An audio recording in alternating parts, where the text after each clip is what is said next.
Hi there, welcome to Debutify. In this quick video, I'll walk you through setting up the external URLs handler widget so you can manage how external links behave on your store and give shoppers a smoother browsing experience. This widget helps you keep visitors focused on your store while giving them convenient access to external sites when needed. Let's get started.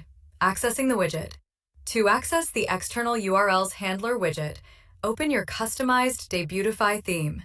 Click on Debutify Widgets. Select the External URLs handler. To enable or disable it, go to Theme Settings, Enterprise Widgets. Once enabled, go back to Debutify Widgets. External URLs handler. Here, you can customize all settings. Autoscan. When enabled, all external links will automatically open in new tabs, giving your shoppers a consistent browsing experience. If you disable it, only the domains you manually list in the external URLs field will open in new tabs. External URLs.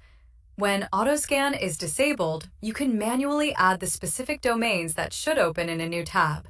For example, Debutify.com, Google.com, Facebook.com, X.com, LinkedIn.com, Twitter.com. And that's it. Your external URLs handler widget is now all set up. By customizing it, you'll keep shoppers focused, maintain professionalism, and offer a smooth, seamless browsing experience. Thanks for watching, and happy customizing with Debutify Theme.